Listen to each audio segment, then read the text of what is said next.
Hey, good morning Internet. Aujourd'hui, je veux adresser un message particulier à tous les guerriers et guerrières de la vie en cette fin d'année parce que j'ai eu près de moi des gens qui ont tenté des choses dans les règles de l'art.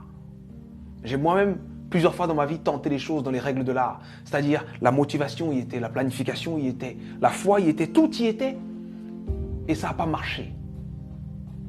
Et ça arrive. Des fois, ça arrive même que tu sais que ça va marcher, tu fais tout pour que ça marche, mais d'autres choses que tu croyais là s'effondrent. Des imprévus de la vie arrivent en angle mort et boum! Des choses qu'on peut appeler catastrophiques. Et là, tu te poses la question, mais pourquoi moi?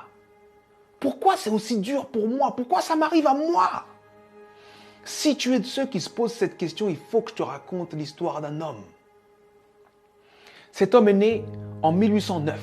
En 1816, à 7 ans, forcé à travailler parce qu'on est en train d'expulser sa famille. En 1818, il perd sa mère. En 1828, il perd sa sœur. En 1831, il lance son premier business et il fait faillite. En 1832, il se présente aux élections législatives. Il perd. En 1833, il emprunte de nouveau de l'argent pour créer un business qu'il lance et qui fait faillite encore. En 1835, il rencontre une femme merveilleuse, il tombe amoureux d'elle, il se fiance et elle meurt. En 1836, il rentre dans une période sombre de sa vie, il rentre dans une dépression profonde. Et il reste alité pendant 6 mois consécutifs. Mais il se relève. Il se relève et cette même année, 1836, il se représente aux élections législatives et il perd de nouveau. En 1840, il se présente pour être électeur. Il perd. Et en 1842, il rencontre la femme avec qui il va finir sa vie, sa femme. Il tombe amoureux, il se fiance, il se marie et elle lui donne 4 enfants. Et il en perd 3. En 1843, il se présente au Congrès et il perd. En 1845, il se présente de nouveau au Congrès et il perd de nouveau. En 1850, son fils meurt. En 1854, il se présente au Sénat, il perd.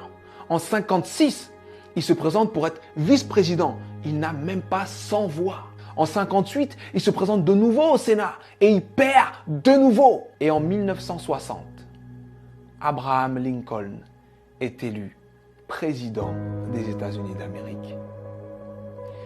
Et il fait 2 mandats exceptionnels qui font de lui l'un des présidents les plus respectés et les plus impactants de l'histoire des États-Unis. C'était important que je te raconte cette histoire.